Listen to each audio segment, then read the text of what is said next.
14 morts, 28 voiliers encore manquants, c'est le terrible bilan provisoire de la tempête dans la course du Fastnet. Le Norway est resté au Havre, les syndicats bloquent toujours l'écluse et la situation. Plus de 10 000 morts en Inde après la rupture d'un barrage à l'ouest du pays.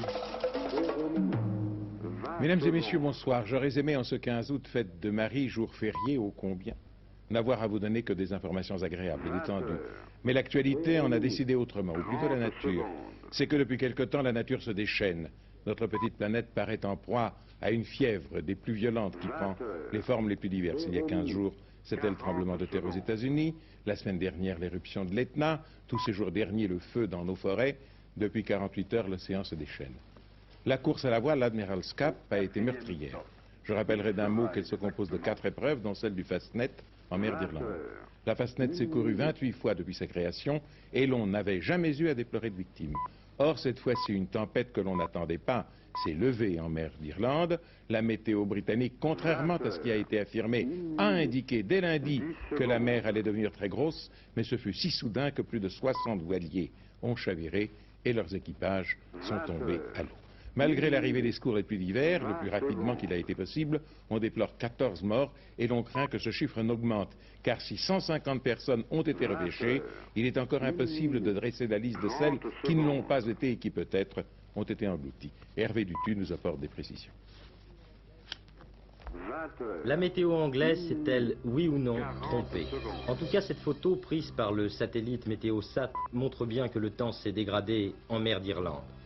À l'origine du drame, un coup de vent de force 10 et une mer déchaînée. Il semble probable que les vagues se soient heurtées à un courant contraire au large de la côte de Cornouailles. Prises entre le vent et le courant, leur hauteur a augmenté jusqu'à atteindre 15 mètres et les déferlantes très rapprochées les unes des autres ont provoqué le retournement de nombreux bateaux. Depuis plus de 24 heures, plusieurs bâtiments de la Royal Navy, auxquels sont venus se joindre des bâtiments néerlandais et différents chalutiers, sillonnent la mer d'Irlande. Ils sont aidés en cela par 6 avions et 5 hélicoptères qui tentent eux aussi de repérer les naufragés. Malgré cette gigantesque opération de sauvetage, on est encore sans nouvelles de nombreux voiliers dont certains sont peut-être coulés, mais peut-être aussi en fuite vers un abri quelconque. Plusieurs jours seront nécessaires pour établir le bilan exact de cette tragédie. Mais chaque heure qui passe amenuise les chances de retrouver vivants ceux qui sont tombés à l'eau au cours de la tempête. À cette époque de l'année, la survie n'est en effet que de quelques heures. Un espoir cependant, une météo plus clémente qui devrait faciliter la tâche des sauveteurs. Que ressent-on lorsqu'on est un naufragé et qu'on attend des secours? Cela va nous être dit par Pierre Folenfant, concurrent de la course en solitaire de l'Aurore. Cette épreuve empruntait ces jours derniers un parcours qui se situait légèrement au sud de celui de la Fastnet. La mer y était encore grosse. Pierre Folenfant a fait naufrage et il a été miraculeusement sauvé en pleine nuit par un autre navigateur, Olivier Moussy. Il raconte son aventure. C'est très vite, hein, ça marchait à fond et je pense que j'étais pas mal placé. Le bateau s'est cassé en tombant d'une vague.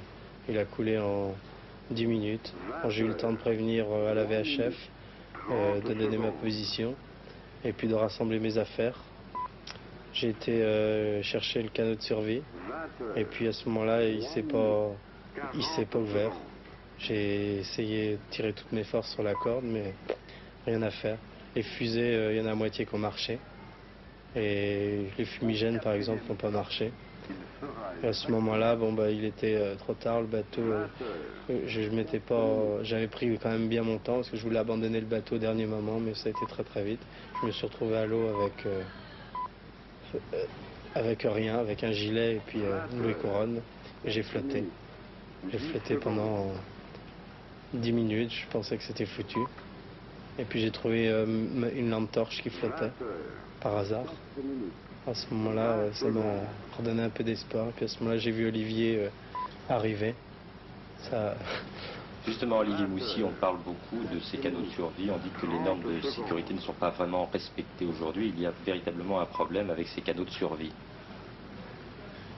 Oui, c'est sûr. Un engin qui vaut 8000 francs, qui est obligatoire et qui était neuf, devrait absolument s'ouvrir. La FO, on a besoin de lui. Et surtout que, par exemple, j'avais avant le départ un canot qui était de marque anglaise, d'une marque extrêmement fiable. je crois que c'était Avon, enfin peu importe, et on m'a obligé à en acheter un autre de marque française, exactement la même marque que celui de Pierre d'ailleurs, qui a fonctionné comme on sait.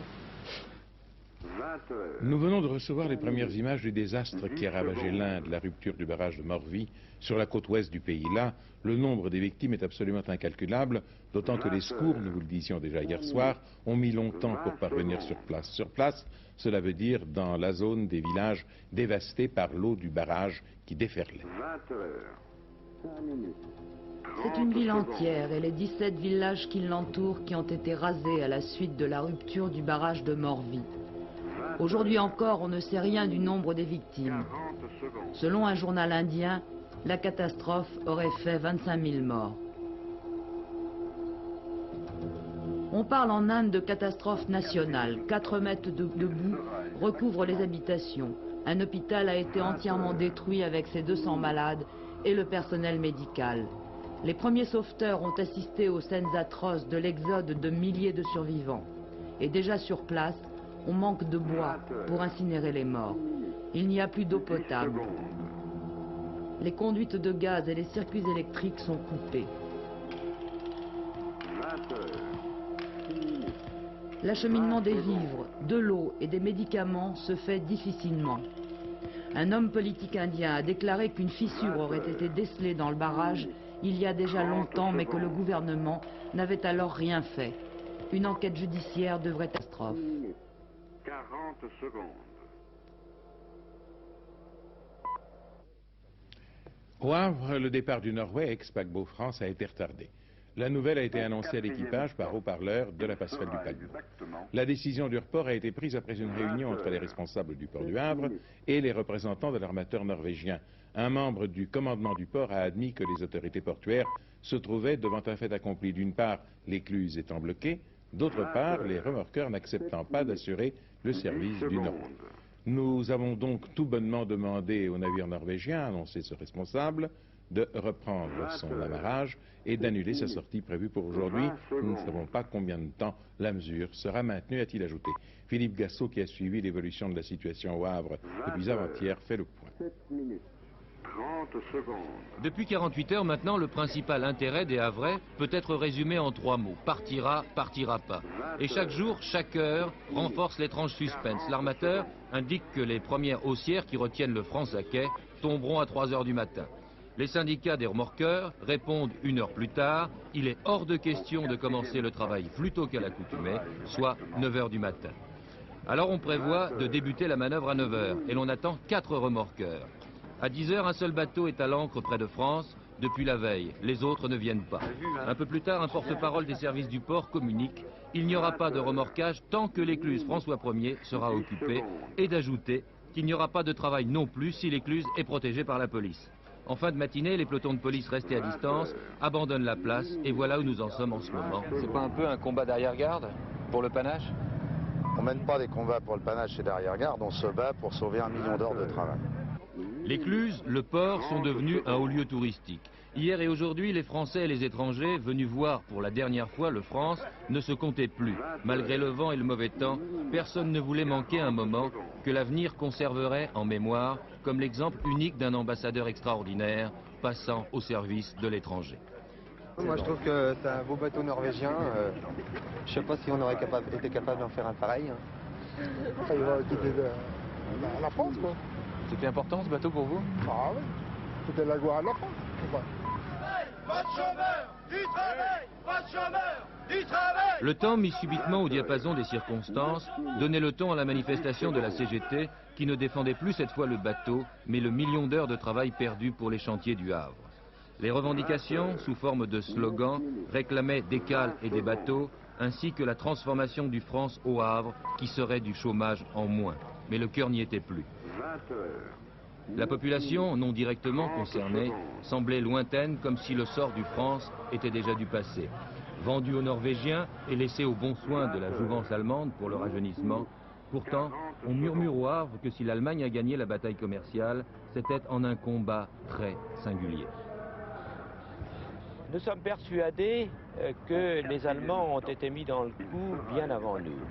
Cela, disons que c'était une déduction parce que nous savons que les services techniques de l'armateur sont assez réduits et donc il fallait qu'ils prennent conseil d'un réparateur. Or, ils ont déjà travaillé avec ce chantier pour la remise en état de certains de leurs bateaux qui naviguent actuellement dans les Caraïbes. C'est une pratique commerciale discutable. Ah, c'est une pratique commerciale discutable. Nous étions devant le fait accompli et nous avions 15 jours pour répondre. On laisse entendre que les réparateurs ont poussé un ouf de soulagement quand ils ont su que c'était les Allemands qui allaient voir le bateau. C'est faux, n'est-ce pas? On veut faire dire à l'opinion, c'est trop simple de dire qu'on a poussé un ouf de soulagement. Certainement que ça nous aurait posé un problème de logistique extrêmement difficile, mais nous étions prêts à y faire face. Sur l'écluse François Ier, dernier verrou du France avant le grand large, les syndicalistes CGT, soucieux de clore avec panache une action menée depuis 4 ans, s'apprêtent à y passer leur seconde nuit.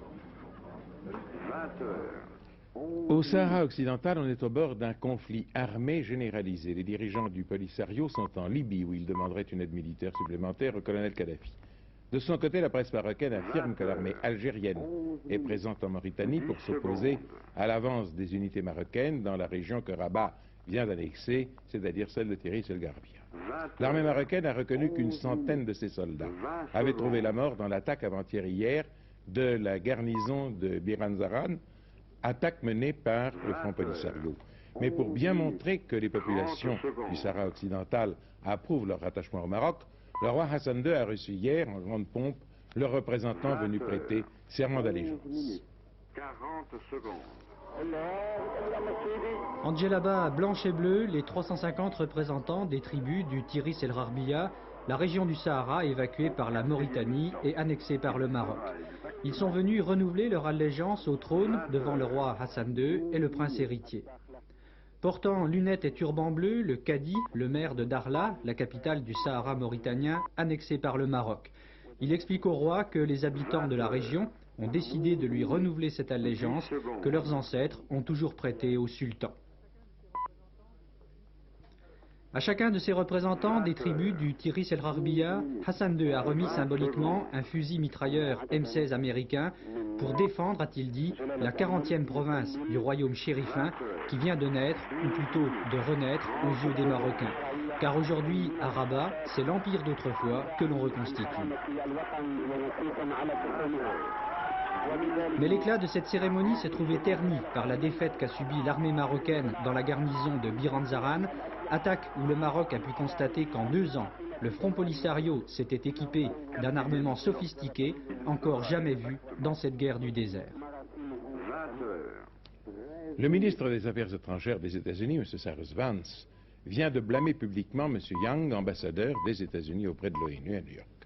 Celui-ci a commis ce que l'on appelle une gaffe diplomatique. Il a d'abord rencontré tout récemment en privé M. Terzi, représentant de l'OLP, l'Organisation de libération de la Palestine à l'ONU, afin de discuter de l'ajournement des travaux du Conseil de sécurité sur les droits des Palestiniens.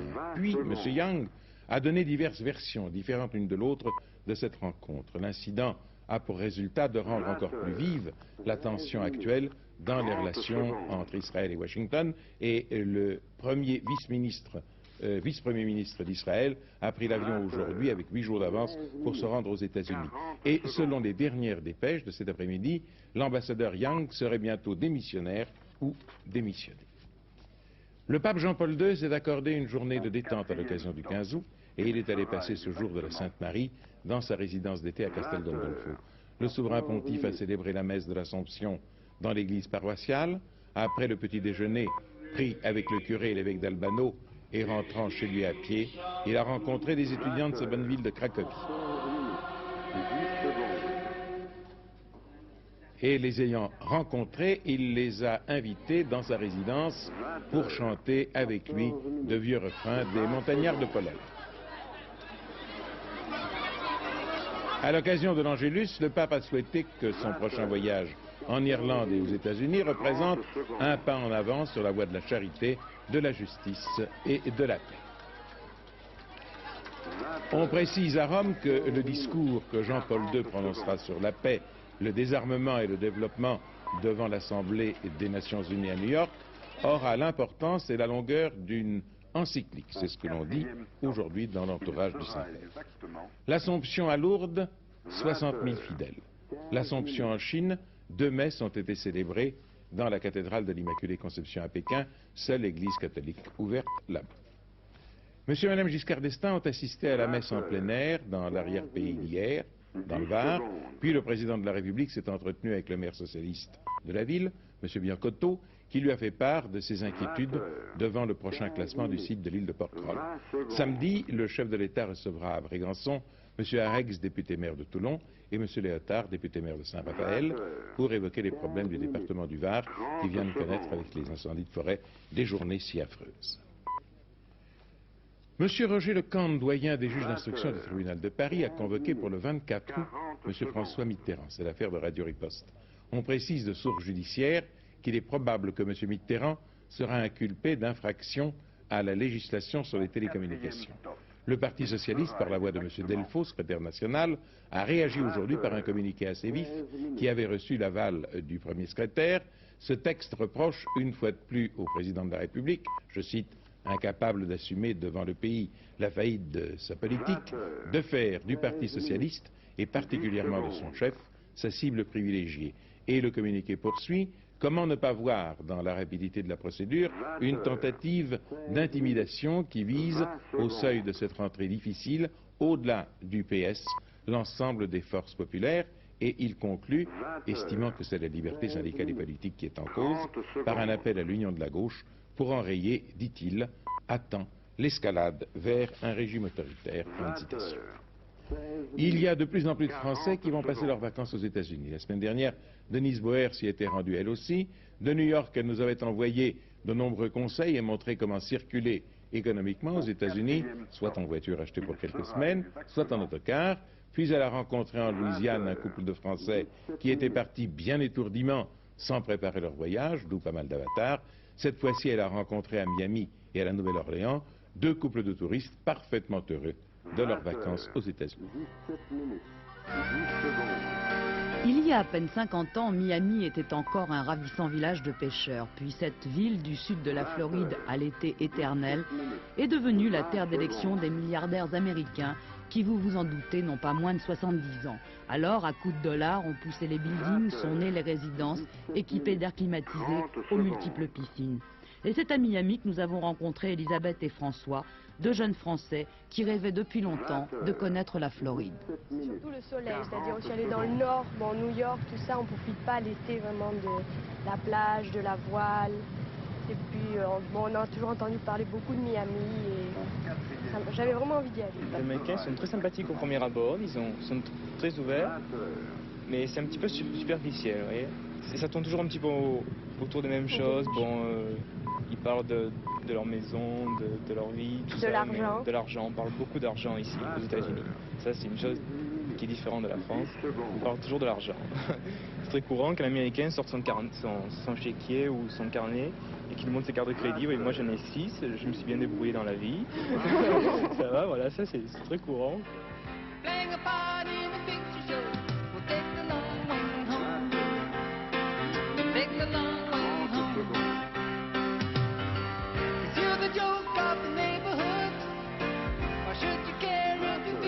Depuis le début de vos vacances, sur le plan des distractions, ça s'est bien passé? Très très bien, beaucoup d'ambiance, beaucoup de sorties, beaucoup de boîtes de nuit.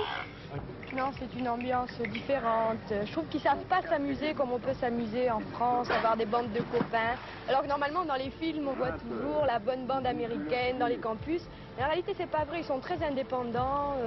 C'est pas la bande comme en France.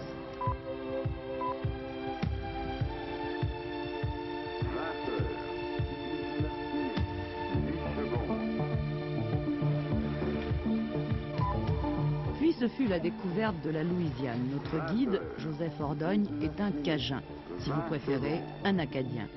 Son orgueil fut de nous faire connaître les bayous, un mot indien qui veut dire petit eau. Les bayous sont des marais immenses qui baignent le sud de la Louisiane.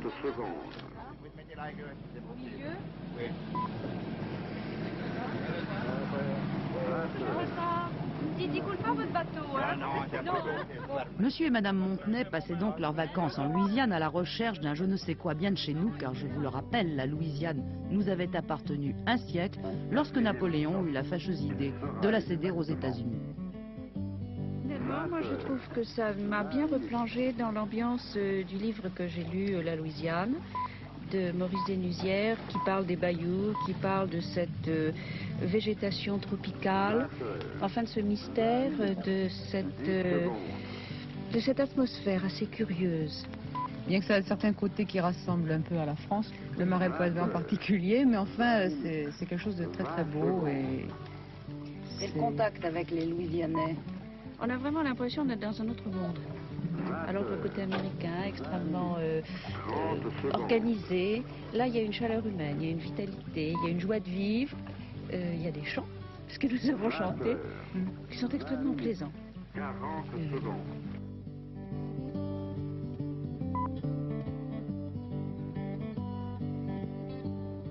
Oh, dis donc, qu'est-ce qu'elle s'en va, elle. Quel dommage que je puisse pas filmer. Bah si, tu peux filmer. À la Louisiane, seules les maisons coloniales sont les témoins du passé. Dans un décor de rêve et comme au cinéma, de jeunes Scarlett viennent accueillir les touristes.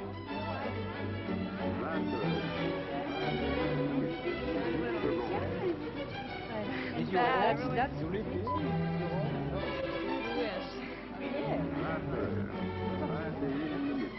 is a great pleasure for us to see a so beautiful home before come back in France.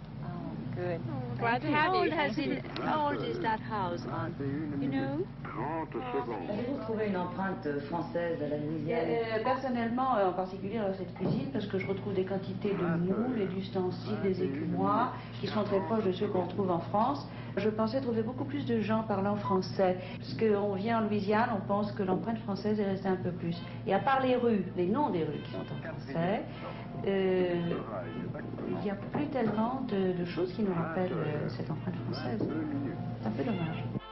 Aujourd'hui, la Louisiane, c'est le pétrole. Les champs de coton ont laissé la place au soja et Scarlett a disparu. La Nouvelle-Orléans est devenue une espèce de Pigalle où jouent encore les instruments des quelques derniers grands du jazz. Ici comme ailleurs, le tourisme et le dollar sont en train de tuer la Louisiane des livres d'images. 20 heures. Je viens de faire une erreur, je vous parlais de M. Léotard qui avec M. Arex sera reçu par le chef de l'État à Brégançon samedi. M. Léotard est maire de Fréjus. Nous revenons à la voile, mais heureusement d'une manière calme. La 18e étape du Tour de France Marseille-Bandol. Pas de vent, mais un problème sur la Côte d'Azur. L'embouteillage des ports en cette semaine du 15 août par les bateaux de plaisance. 16e étape du Tour de France à la voile, Marseille-Bandol. Toujours 25 voiliers au rendez-vous, mais un absent de marque, le vent. Le régional de l'étape, Marseille, arrivera tout de même à trouver le souffle nécessaire pour se porter en tête sur la ligne de départ. La Méditerranée a ses humeurs, un jour c'est le coup de vent, le lendemain calme plat. Les 25 équipages la prendront à leurs dépens sur ce parcours. Quand le vent vous pousse à la vitesse faramineuse de 2 km/h et que le courant vous fait reculer à près de 2 km/h, vous n'avancez pas. À ce petit jeu, 15 équipages sur 25 bateaux baisseront les bras et termineront l'étape au moteur. Entre autres, tous les bateaux de Méditerranée, excepté la Grande Motte. Cette série d'abandons entraînera un bouleversement au classement général. Brest conserve la première place devant Dunkerque, la Grande Motte et Marseille qui rétrograde à la 4e place. 25 voiliers arrivant dans un port méditerranéen, cela pose toujours des problèmes de place. Le développement des loisirs nautiques a été fondé sur le mode un bateau, un propriétaire, une place à quai. Mais aujourd'hui, les ports des côtes françaises sont arrivés à saturation. Par les plaisanciers, maintenant on est envahi, on est dépassé et on ne fait rien pour nous. D'accord, ils sont en vacances, mais il faut penser quand même que nous travaillons.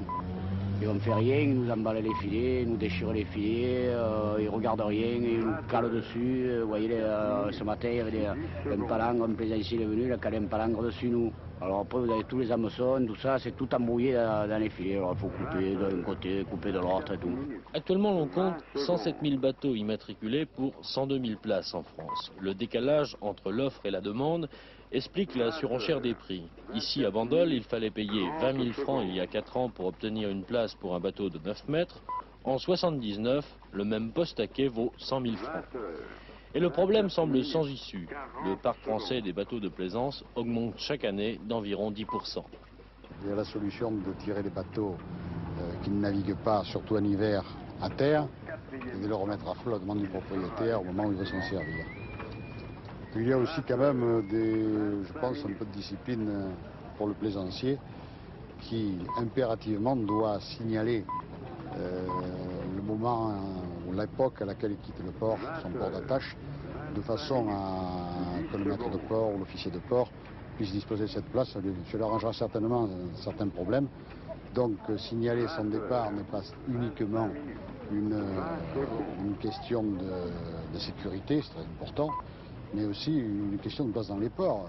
En été, il y a quand même beaucoup de bateaux qui sont dehors et il y a beaucoup de bateaux qui rentrent. Ces bateaux qui rentrent peuvent très bien occuper les places de ceux qui sont dehors au même moment. Un problème qui conditionnera l'avenir des industries nautiques françaises, car actuellement tous les sites disponibles ont été exploités. Il n'est plus question d'aménager des ports artificiels de type marina, par souci d'épargner la côte.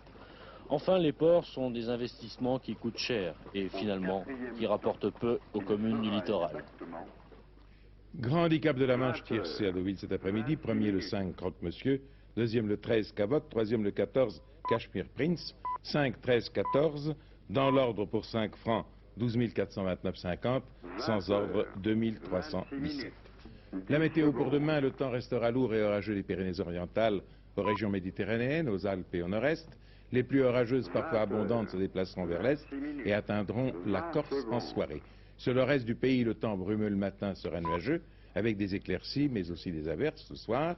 Et le ciel se couvrira près de l'Atlantique. Nouvelle pluie, ainsi qu'un renforcement des vents au début de la nuit. Les températures diurnes varieront peu, mais les minimums seront en baisse. C'est Hervé Claude qui vous présentera les dernières informations. Demain, antenne de midi, vous sera présenté par Daniel Bilalian. Si vous le souhaitez, nous nous retrouverons à 20h, mais j'ai encore un reportage à vous présenter.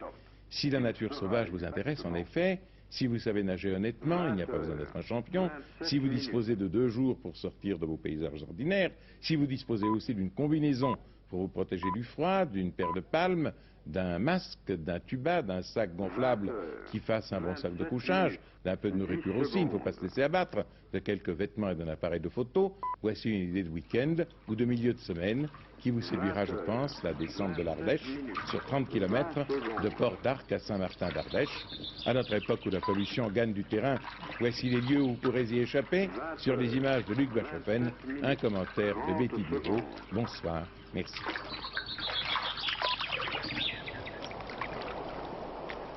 Tout au long de la rivière, rien qu'avec les noms des lieux dits, on pourrait écrire un poème.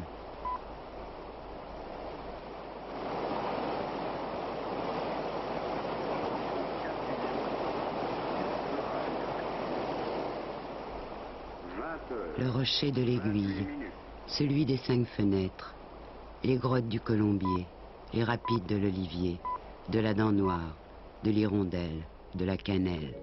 28 minutes, 10 secondes.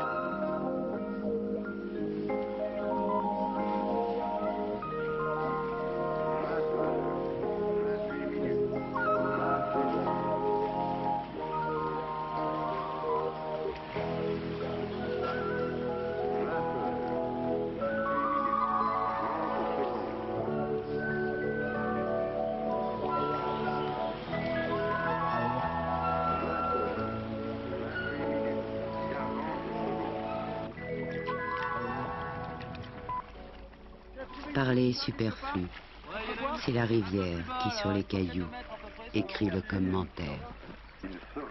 Sur la droite. Tout après le bouquet d'arbres qu'il y a là-bas. C'est la première.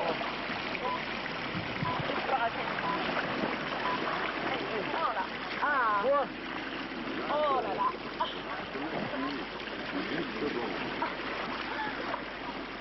Voilà. Ah, c'est bon.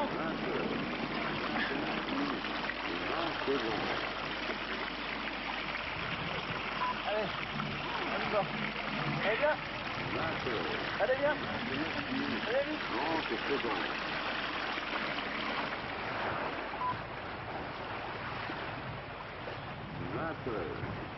29 minutes, 40 secondes.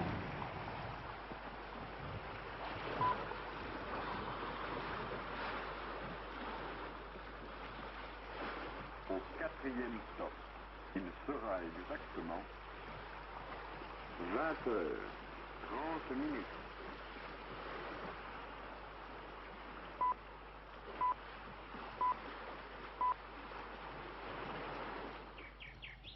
Heures, 30 minutes, 10 secondes.